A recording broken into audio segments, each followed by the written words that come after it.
Marylin, thanks so much for coming on the podcast today. It's really exciting to have you here. Thank you. Thanks for having me. This is going to be a vice versa kind of episode. I do you one, you do me one, because we both speak the same language for sure. Can I swear? You can swear.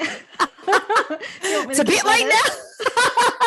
I sometimes swear on mine, not hugely, but yeah. All right, I'll try. I'll try not to, but if anyone follows me, they know that I've just got a little bit of a potty mouth. So. No, I have listened to some of your podcast episodes. I was like, yep, no, that's cool. Yeah, tick that box. Sorry, anyone. So if you've got kids in the car, just pop the AirPods in. Yeah, put the headphones in. Okay, so I guess to start with, for my audience, I guess, who may not know who you are, so tell us about yourself and how you got into starting your business. Oh my God, where do I start? Well, definitely wasn't where I am now, like every business, right? I used to, back in the day, I used to actually have Loveness Gifts, which was a little children's wear label, and I loved it, but I just felt that every time I would show snippets of my true self and cooking and being in the kitchen, people would just be like, oh my God, I love it. I love it, Marylin. And after having kids, I've always loved cooking, but I felt that after I had kids that I was just in a bit of a rut and a lull in just getting back my mojo in the kitchen. And I was like, no. This is so important for me. This is where I'm most creative. This is where I'm most passionate. So I kind of made the big call and dropped my Loveness Gifts, my whole children's wear label. And if you can see the video, I don't know if you're going to watch a video, I've still got like little parts of fabric in the background, but I had to just follow my heart. And I since then, I'm like, you know what? I just want to have a space for women, working women in particular, who are juggling all the balls, wanting to cook from scratch, but really simplify it and keep it easy, because they do love it, but we just get in that rut, don't we? We just get in that, like, either cooking the same every week in, week out, cooking crap that we don't even like to eat, but just to please the rest of the family. And then just losing our mojo completely, and no longer kind of, rekindling that passion in the kitchen. And so from that, went into Rossanos Casa, and I've also launched a podcast as well, just kind of having some little weekly rants or, tips, tricks to kind of help working women find ways, strategies. And this is where you and I kind of overlap with the whole organization. And that's the key thing, because you come to me for the food, but really you're walking away with tips and tricks of being a forward thinker and being a lot more organized. And people label themselves as, oh, I'm not naturally organized. No. It doesn't matter. It doesn't matter. Like, you don't have to be that person. All you need is a few tips and tricks here and there, put them into action. And before you know it, you're just back on the bandwagon. Absolutely. And that's what I love about your, I first found you on Instagram. I love watching Instagram stories, and you're always on stories, which is what I love. It's like being in your kitchen. But that's what I love. Like, the content you produce, you don't just talk about food, as you say. You talk about strategies to, help us get out of the rut, help us get out of overwhelm, which I'm so passionate about, because decluttering is pretty much about being overwhelmed. And decluttering is simple, basically a tool to help you simplify your way out of overwhelm. So you're not feeling so anxious and feeling like everything's falling apart around you and that there's a million things to do. So it's about simplifying. So that's what I think really what drew me to your channel. But also I love watching people cooking in their kitchens. And it goes back to when I first watched Nigella. Yes. Lawson on Nigella Bites, and it was very comforting. And I think, again, that comes back to when I was younger. I used to sit at the kitchen bench, because we had little these bar stools, and watch my dad cook, and sometimes my mum, but my sister, she's 9 years older than me, she used to do a lot of baking, so I'd mash the bananas for the banana cake or something, stuff. But I used to watch Dad cooking dinner. And so that's very comforting to me. It is. And it's nostalgic, and it brings back those childhood memories, good memories. And that's what I'm all about, like bringing those memories and those experiences again. Yeah, like, look, it is quite stressful as well, like with kids around and whatnot. But they remember these things. They do. And the best discussions happen around the table and, cooking. And it's just that feeling. And to me, it's like food therapy. So there's other people that teach meditation, hypnosis. I'm like, you know what? This is my version of it because I tune out. I get creative, I do my thing, and I produce these amazing meals. But I also want to take you guys on that journey too, because you can do it as well. It's just really about carving the space for it and really holding your hand in helping you navigate to do that as well. Because it can be done. It can. I promise it can be done. Yeah. And I love to be introduced to other cultures' food. So I grew Yes. up, obviously, in a Chinese household. So Mm-hmm. everything was served with rice, even casseroles. I still serve stew with rice, which is why when my husband, when I made that stew in my slow cooker, I think I messaged you, so I'm making this lamb and he had to cook mash with it because he just wanted mash with it, whereas I craved rice with it. So because that's my upbringing. But my parents never cooked spaghetti bolognese or anything like that. If they did cook sort of English style meals, it was more like like potato salad and some deli meats kind of thing. Everything they Yeah. cooked was Asian. Every single bit of meat got chopped up so fine to be stir fried. With the Asian food, it wasn't until I moved out of home and started flatting with another girl my age. She was Caucasian, and she taught me how to make spaghetti bolognese, and I really embraced eating pasta. The only time my parents ever cook pasta is when they get spaghetti and they substitute it for noodles. That's if they don't have any noodles, they just use the spaghetti in the cupboard. I'm like, okay. So that was my first experience. And I never grew up with Indian food and that sort of thing. So, when I started watching Nadella, for example, that was my introduction to like Italian food and some of the more traditional English stuff. And now I'm watching you and I'm like, oh, exactly. It's about like spices as well. It's just like the basics as well. Because in my, so I have obviously a monthly subscription planner, and you get the shopping list with it, but I kid you not, the spice list is like so long, but I use them all the time. So even though you might buy it once, you will be using them month in, month out. But it's just also understanding what goes with what. And once you get a taste of it and you try, for example, my recipe, really, I'm just giving you the key. I'm giving you the key. You're going to open up that door and then you're going to explore for yourself, because you're going to be like, right, oh, smoked paprika, huh? Oh my God, that gives that kind of taste. She put that in with cumin. She put that in with garlic. How about I add this kind of fresh herb? She did it parsley. What would it taste like with thyme next time? And before you know it, you're going to make your own version of whatever it is, and it's going to taste amazing. But I'm just helping you, just introduce you to those flavors. So my mum is South American. My dad is from Syria, so Middle Eastern. My husband is Italian.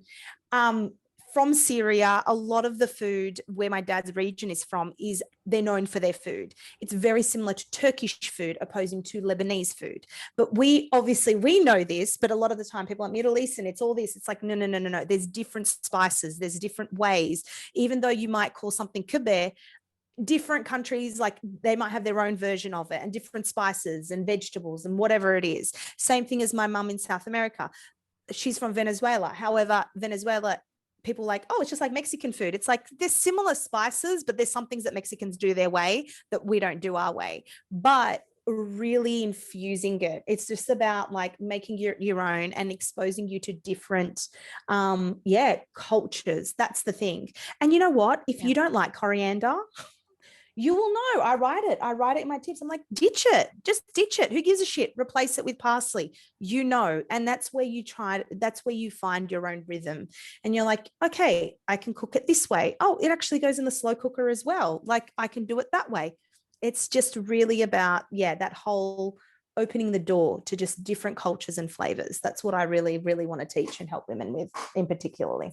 Oh, I think that's awesome, because I actually thought you were Italian, because I think the first few videos I saw you were making gnocchi or I love gnocchi. That's so my I dream. actually thought you were Italian. I know. I think just because I went down the Italian bandwagon really heavily, purely because my husband is, but not only to just satisfy him, but it's also when you have kids, it's probably the most easiest thing to cook. Simple, easy, and the kids eat it, and it's a crowd pleaser. So definitely I explored Italian food like heavy. a few years back, like, and I really experimented with it.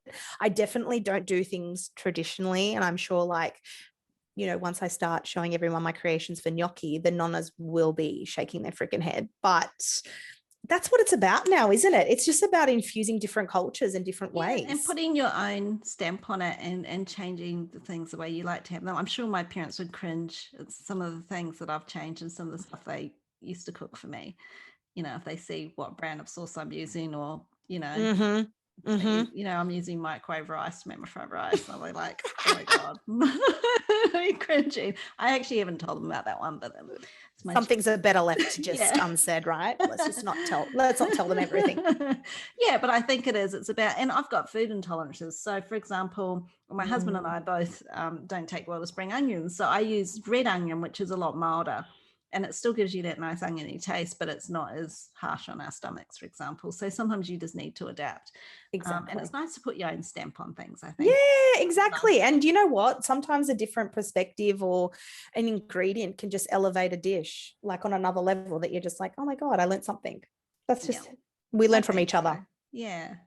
Okay, so let's talk about one of my favorite topics. And I know you recently did a podcast episode about decluttering, and I absolutely loved it. I was sort of nodding and saying yes to everything you were saying. I'm glad that you agreed, because I'm not a declutter queen and expert like yourself, but just from personal experience, yes. Well, I loved it, especially because you said, you know, that you don't aim for Instagram or Pinterest perfect, because I say that all the time. I'm into the more functional. And also my cupboards are always closed, so no one sees the inside of it except for me, or Instagram if I show it, you know, or YouTube. So really it's for me, and it's got to be more functional than, you know, being pretty and, you know, for social media. That's what I loved about that episode. You also said you have found expired stuff in your cupboard, which makes all of us feel a lot better about wastage. Absolutely. I'd be lying if I told you that I haven't. What a fibber. Anyone that says that is a fibbing, I can guarantee you that. So I'm going to ask you, are there any particular things that you're guilty of buying which go off and you tend to buy them again and then they go off again and you don't end up using? Because I do that because I forget I have them, and by the time I end up with too much, it goes off. So I've done this before where I've bought almond meal to make a healthy, you know, that was literally like what I was going to say. I agree with you 1000%. It's always an almond meal. I swear to God that bloody almond meal. And you know what, though? I will say there is progress, because it's no longer 3 freaking bags, because I would have one stashed somewhere and not know and buy another, right? Almond meal, flaxseed, you know, it's always baking ingredients, certain nuts. Yes. It's always a baking, because nuts. I've got cashews and what else? Cashews and macadamias, because I was going to make some healthy little vegan slice things, and I haven't done it yet. I'm sure they're probably still good, but yeah, sometimes I'm good, and I've got a friend who makes that kind of stuff, and if I go through my pantry early enough, I can give it to her before it expires. But I just think, how did we get there? But to be honest, they're expensive. They're expensive. They are. They're like $10 a packet, but it's always those, because we don't. It's always the baking stuff, things that you don't use often. However, since I've organized my pantry, it's a lot better.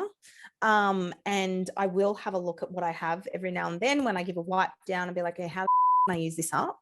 And it's generally the almond meal. I use it half in banana bread. So I'll do half flour, half almond meal. Yeah, I do, because it makes it nice, more moist, and a little bit less bloat. Because you can use, if you're actually gluten intolerant, I substitute flour for half almond and rice flour. Oh, yeah. Yeah. Really, really nice. So that way I use it up, and that's really good.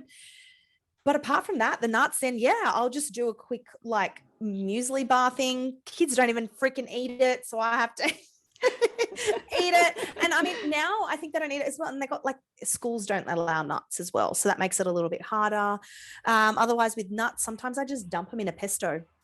I mean, traditionally it's pine nuts, but mate, you can do whatever. Like, you can use the carrot tops, the green from the carrot tops, kale. If you've got some veggies, just shove the cashews with it, walnuts, whatever. Just blitz it up, use it up. Yeah, or even in a salad or something. Yeah. Just toast them in a pan and sprinkle them over salad. I love pepitas too, so I always have those. I always sprinkle those. They just make your salad pop. I love them. I could just eat them by themselves. I eat them by themselves. I salt them, roast, salt, and eat them. I mean, probably shouldn't salt, but they taste better salt. Oh, that's awesome. All right, so I would say just on this keeping the subject of decluttering. Yeah, so sure. I'm, as you know, I'm a minimalist. So I like to keep the amount of stuff in my pantry to the essentials where possible. So I will, I won't have vanilla essence and vanilla bean paste, for example. I'll just have one or the other and use all of it in my recipes. Same. Yeah. Yep. So what are your three top tips for keeping your pantry simple in terms of ingredients, but still having that versatility there? So, you don't feel like you're stuck in a rut or stagnant with your recipes. Absolutely. Well, I think before you can actually do anything, you have to purge. You have to clean it all out. And I just feel like if you don't do that, you're just going to be sifting from one spot to another. Yeah, so it's musical crap. I call it musical crap. Oh my God, that's such a good analogy because it's absolutely true. Around. Literally. So you would definitely take everything fucking out. And I know that sounds overwhelming. So if you have little kids, do a shelf at a time, pop on your dining table and group with each other. So for example, put all your condiments together in one section, put all your tin stuff in one section, put all your flowers in one section, put all your whatever, put all the appliances in one section. Exactly. Group. While you're doing that, you are going to be, getting rid of stuff that's off, which I can guarantee if this is the first time you're doing it, there's going to be a lot, which is fine. Just get over it, move, build a bridge, you get over it. I know you feel bad, but it is what it is. Then you are going to group stuff and you're going to see exactly like what you use. Things that you don't use, just either give it away. If it's the almond meal that you don't and it's going to expire soon, then make something quickly. You are soon going to think of, I always keep a notepad as well next to me because you're going to start seeing and getting meal ideas out of the things that you have because you bought that to make something with it. Yep. So if it is, for example, tin corn, right? What did you buy? Was it to make corn, like frittatas or whatever, fritters? Then, you know what I mean? Put it down for the list, see what you've got, do your meal planner at the same time. And then you can start wiping down the shelves and putting things back into group order, whether that's containers. Where I said, don't look at Instagram pantries and stuff, because at the end of the day, this has to work for you. It's not going to work for, this chick in, Scandinavia, wherever that, probably doesn't even cook and got, all this sponsored. It's got to work for you. Group stuff. If you can't afford to buy really good airtight containers initially, use what you have. I'm sure if you go to your drawer, you'll have Systema stuff, you'll have whatever, use what you have. If you don't, then just put it in a bucket temporarily. Then once you kind of place things in order, I don't actually have I'm just taking you through the process. Yeah, well, this is exactly how I do it as well. Yeah, you're going to group stuff, clean it out. I have a use first little basket. So anything I want to use up first, I'll put either usually on my bench top. So because otherwise it's out of sight, out of mind. Yeah. And I make a conscious effort over the first week after I've decluttered to use that stuff up. But if it's something I know I'm not going to use, then I get rid of it. I donate it. Or give it to a friend. I have something similar where I have a little tub. So, there's like Kmart tubs or the IKEA ones that, you'll see everywhere. And that's an overflow tub. So if you do have the whole jars and you're topping up, for example, flour, you're topping the container up, you then might have a little bit left in the packet. Where the fuck do you put this packet? So, right, you're going to just shove it in the laundry. You use it first, or you just put it in the tub and then you use that to top up the container. So if you see the clear container and it's like, oh, my plain flour is going down, go check the tub first. You automatically, because it's just the one tub, you'll get in the habit and you'll be like, oh, yep, there's extra flour in here. Cool. I don't need to buy it next week. Or no, there's nothing in here. I need to buy another bag. Yeah, that's it. And if you do have the clear containers, I did invest heavily a little bit in all the click clack and all that kind of stuff, purely because I did it over time, but it's for me, like that doesn't, go off. It's just longevity. Buy good quality stuff. It'll last a lifetime. Exactly. And then people are like, well, how do you know it expires? Get a whiteboard marker and write the expiry date. The dry erase markers. Yeah, great. Exactly. So that's what I do.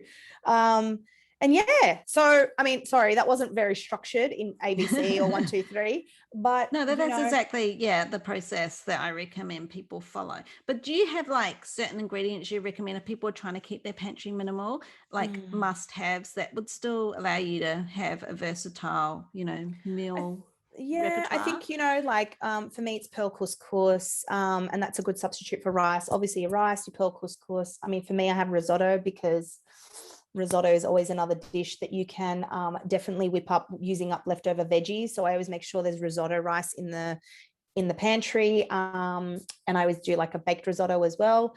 Obviously your flours that you probably use. For me, it's a lot of spices. I make sure I have spices because spices, elevate flavors.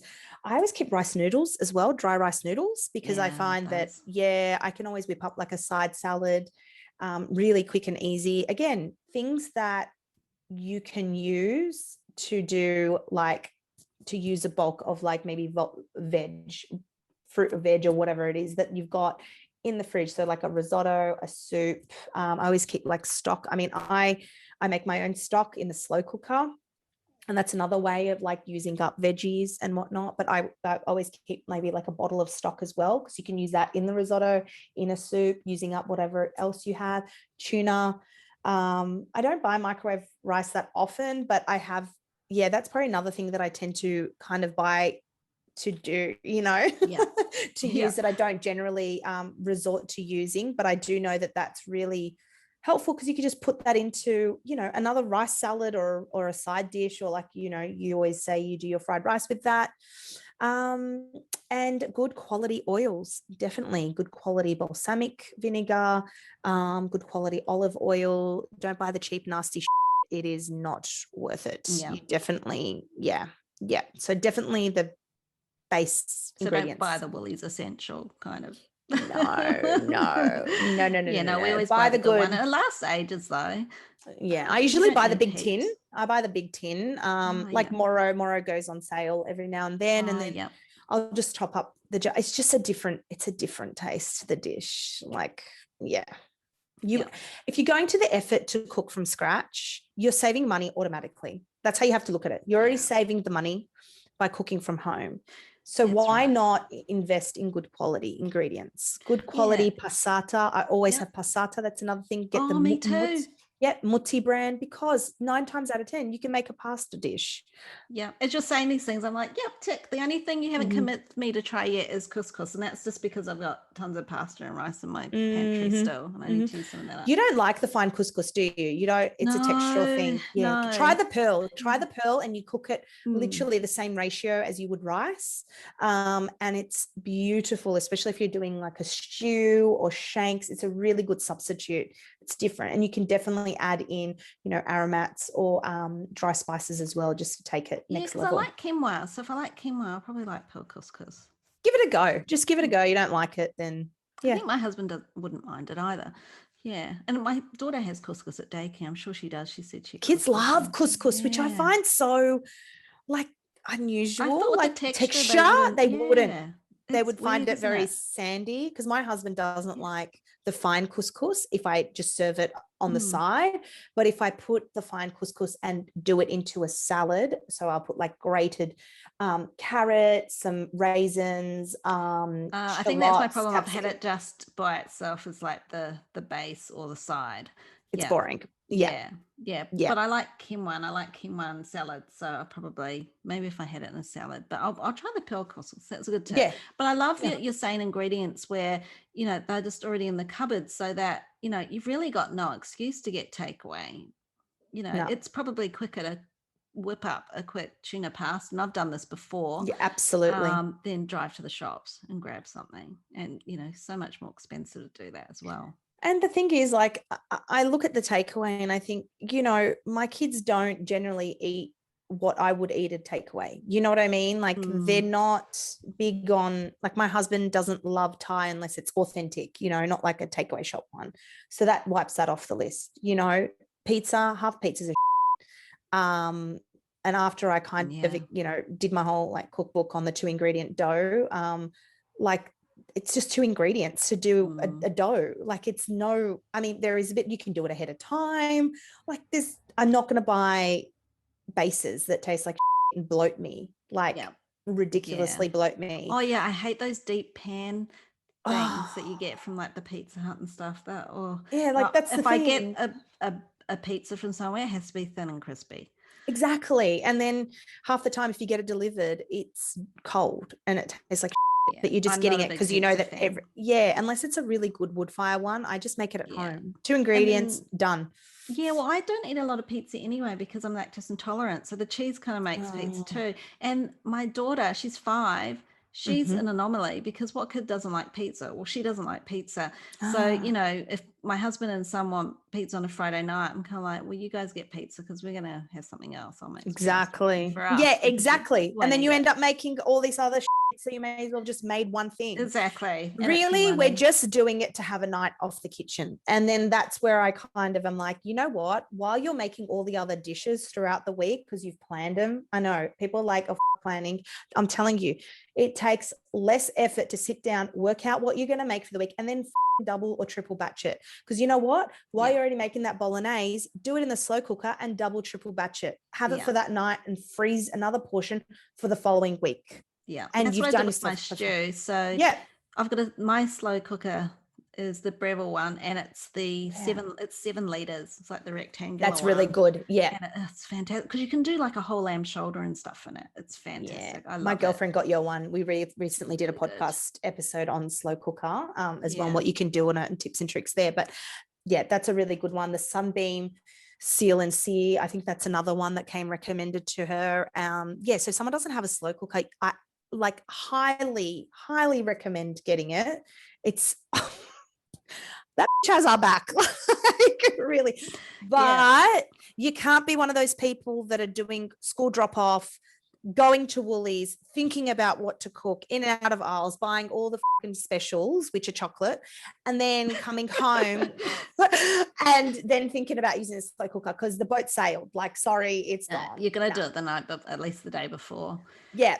Or have the ingredients for the morning when you get home to chop and go. Yeah. Yeah, I agree. Although I actually don't buy chocolate that often, but I bought the new Whittaker's one because it's. Do you know Whittaker's? Yeah, Whittaker's dairy Nigella. Yeah. And the artisan ones are great. You can only get the artisan ones at like Big W though. But I think Aldi have a dairy-free chocolate too. That's really good, apparently. Oh no, it's not dairy-free, but Whittaker's do like the artisan flavors. But they've just come out with a more mainstream flavor you can get at Woolies. I'm digressing here. Yeah, it's Hokey Pokey chocolate, like Hokey Pokey, the honeycomb. Hokey Pokey is like a real signature thing in New Zealand. Like Hokey Pokey ice cream in New Zealand is like. Yeah, like iconic. So they've got this they do all these flavors. They did a jelly tip one, which is like a type of ice block. It's like it's vanilla ice cream with a jelly top and then covered in chocolate. That's jelly tip ice creams. Oh my God. They did a chocolate block version of that. So that's iconic New Zealand sort of. And I love the fact that Nigella is their spokesperson, of course. I love her. I've had a few people, they're like, you're the like savage Nigella. I'm like, I totally think of her. I've been to see her twice at book signings and got my book signed. But she's apparently very lovely. Yeah, she's really beautiful. Lovely. Yeah, I do love her shows. Yeah. Okay, I'm getting off track. Sorry. As we do. Okay, so what is the one piece of, we talked about slow cookers, obviously. That is it. But, it is the one piece of equipment that you recommend something limited. It's not like a pressure cooker or a Thermomix. I know some people who are just, they love their Thermomix. Don't even get me started. If anyone tries to convert me to a air fryer or a Thermomix, I will run it over with a bus. No, I'm gonna, and I know the Thermomix has a slow cooker, blah, blah, blah, blah, blah. No, it's not the same. Cook like rice and a dish. I just figure I'm not gonna in the Thermomix, can you? Oh, I don't know. Honestly, I'm sure I prefer there's the like stove. a cell. I love my gas stove. I know everyone's induction these days, but I have a gas stove top. And I just love it. I love seeing the blue flames light up. It just, I don't know. I love the way the gas cooker looks. Yeah. I've tried induction because my in-laws have an induction stove and I didn't like it. And anytime the pot boiled over, my father-in-law would be like, freak out and wipe it off straight away. He was worried the surface was going to get wrecked. And I was like, this is just too high maintenance. And I just love the look of gas and like the little blue flames. And it just feels like home to me. I agree. To be honest, if we want to kind of have a little bit of a brainstorm, slow cooker is number one because I use it. So I'm going to just, tell you what I use. There is multi-cookers that do the two. I don't know. I haven't personally used it, but my girlfriend has the Philips multi-cooker. I think it's the 2-in-1 or all-in-one. I don't know what it's called. She loves it. So I think it can pressure and slow cook at the same time. However, there's a lot of buttons on there and there's a lot of things that you need to know to do certain things. And I'm like, that's just a whole nother way of cooking. And that's why I kind of got turned off the thermo. I think the thermo is really appealing if you're starting out. Like, I think especially if you're not a confident cook or it kind of spoon feeds you and tells you what to do at what stage, which I mean probably works. I don't know. For me, I don't need that assistance, so I never did. An air fryer, I mean, everyone loves it, but I just feel like it's the latest craze on. I do have an air fryer, but I've never used it. No, See? I actually bought it for my husband for his birthday in February. And he uses it all the time. He cooks our salmon, which is lovely, and he makes homemade chips, which I love. Homemade chips, I love hot chips. Like, can't you just dump it in the oven? Like, that's what I just. You can, but the reason I like the air fryer, even though I personally don't use it, is because it's gotten my husband to cook more. Because he is one of those person who loves gadgets. So if I bought a Thermomix, he'd probably use it. I don't want a Thermomix up. I'm going to buy it. Yeah, it's just another waste of space. And he's got a pressure cooker, so that's why I only bought the. A pressure cooker's good too. A pressure cooker, I think. He only uses it to cook one thing. He uses it to cook tomato soup, and I'm like, can I get rid of the pressure cooker? You don't need a pressure cooker to cook the soup. And he won't let me get rid of it. So I don't feel that the pressure does the same in, like, look, it can definitely in terms of time, it's fantastic. So if you're one of those people that, your schedule is that you get stuff on the go and you want to do it at night, that's probably for you. However, I feel like the flavor is different. It intensifies a lot more in a slow cooker. I think probably because it's cooking for longer and it holds the vegetables a little bit better, but I'm not a professional pressure cooker. I'm just going off when I grew up and mum cooking certain dishes that I've recreated in my own way in my appliances. But either way, get a slow cooker. That's it. I've never used a pressure cooker. I'm scared of it. I'm scared for that steam to come out. I'm so uncool. I'll probably get hit in the eye with steam or something. I know. Me too. I'm really uncool. I'm not a techie gadget person either. So the slow cooker's got it's got an auto setting, but it's low, high, and off. That's enough for me. And I feel like people buy these gadgets to fix the problem, to fix the time problem. But really the time problem stems from taking the time to map out your meals. And don't be fancy. If you're starting out meal planning, don't get fancy and whack out, Nigella cookbook and do her 8-hour ragu. No, do things that you know how to do, that you don't need to follow a recipe. Start off with that. Shop once a week, plan them out, double batch and freeze. That will fix your problem because you are now, you have structure, you have the ingredients ready to go. You've taken out one problem. The problem you've taken out is the time and the thinking. So once you've taken that out, you're adding in, forward thinking into it by, bulk cooking or whatever and freezing it. And then you take, you know what I mean? Like, that's the problem. That's it doesn't matter how you're cooking on a stove, on this, on that, it doesn't matter. And also think about your schedule. Look at your plan. So Monday night, if you are taxi mum, for example, and you got swimming and you got this and soccer and training, you're not going to stand there and make a stovetop risotto.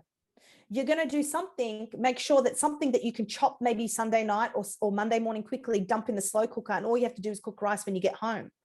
That's another thing. Don't aim for all this Instagram or I don't know, these kind of like dreams that you want to be. Just start small, take the problem out first and then start adding in. I totally agree. It's about setting yourself up for success. I love doing my online shopping and doing the click and collect because I know that, and it takes a while the first couple of times to set up your lists and stuff, and you just add stuff to your online grocery list as you order it the first time, so that the next time you've got the list already of all the things you regularly order week to week. So it's a lot quicker. Exactly. Next time you do it, and you just have to, and the search function, I just use the search function. I don't do the browse very often because I really can't find what I want in search. So I've really found a way to do it efficiently, online grocery shopping. And sometimes I'll need to go in and get actual stuff. And I do Aldi. love, I love Aldi. yeah, and I love a trip to the grocery store as well. And I like to browse things. But when I don't have time, click and collect is the way to do it. And I always do it the day before, order it online, and then I will say on a Monday, for example, after I pick up the kids, we'll head straight to Woolies. Like I've got the 3 to 4 o'clock. I usually do my grocery. I've kind of changed a little bit, and I've done it now for Fridays. I've made that my, so either I grocery shop or I, like deliver or click or collect, whatever it may be. So that way I've cleaned out the fridge, I've loaded it back up, because over the weekend, the kids are freaking hungry and savages. And when you're in and out, there's something there to go. But I also then, when I come into Sunday night, I kind of map out my week. I know like what's going on and whatever. Yeah. And Monday, I don't have to worry about, like, I can get straight stuck into work or whatever. If you don't work from home, you don't have to worry. Everything's there ready to go. Yeah. So I've it's little changes, but don't go and just like change everything all at once. Like clean out first, purge as what you preach, clean out first, make it functionable for you. Don't worry about what Susan on Pinterest is doing. And then, use up what you have to start off with. Use up, and, when you're thinking of meals, think of meals that you can freeze as well. So I love my freezer. My parents never froze anything. And my mum would say, oh, you can't freeze that meat. It won't be as nice once it's defrosted. No, it's fine. And I freeze a lot of cooked stuff as well now, which we never had leftovers in our house. Dad always just ate the leftovers, I think. Okay, so I have one last question for you. This is a bit of a fun question. So when you don't want to cook, what's your guilty indulgence? What is your go-to, what I call a dirty takeaway dinner? And it could be as unhealthy as you like. To be honest with you, I think I was Asian in my past life, but I love Vietnamese pho. I love a pho or ramen. Love ramen, or Japanese. So I tend to I love Persian as well. There is a good little Persian joint near me, and the kids like that. So if the kids are around, then that's that. But if not, me and my husband always go for a Jap or ramen, udon, for something like that, because it's something that is done authentically. I just can't replicate it. Let's just be honest. Let's be real. Cannot replicate it. And it tastes so good. And something that I don't cook, something that I don't cook. So I'll never run into you at the Macca's or KFC drive-through, Marylin. I no. Do you know what? I haven't had it for a long time. There are instances that that they're calls for Macca's when you go on a road trip. Let's be bloody honest. Yes, that's our road trip breakfast. Right? Get everyone in the car and then, hash brown. Yeah. Their McMuffins have shrunk. I was like mortified. Yeah, it was about, when was it? Maybe a year ago. I was like, it's like a fucking crouton. Yeah, well, nothing looks like the picture, that's for sure. It's all squashed and 100%. And you know what? I found my kids were wanting Happy Meal for the fucking toy. They didn't even eat the food. Like, they didn't even eat it. And I was like, what is, like, it's, yeah. I've conditioned my kids to grow up not expecting Happy Meals. I stopped that a long time ago because we just ended up with all this plastic garbage that it's not recyclable or anything. Okay, well, thank you so much for joining me. That was such a fun conversation. We're going to go and record another one for Marylin's podcast now, so you have to go and listen to that one if you haven't already listened to that. But this is so enjoyable. We'll have to do this again. And now that I know you're in Sydney, for some reason I thought you were in Melbourne, but no, I'd be pulling my hair out lockdown if I was in Melbourne. I feel very bad. I know, it's horrible. It's very hard. I hope that they, pull through safely. It's not very good for the mental health either. No. All right. Well, thank you so much for joining me. And thank you. I'll leave all the links to Marylin's socials and how you can find her and go and follow her down in the show notes below. Thank you. Thanks, Mel. Bye.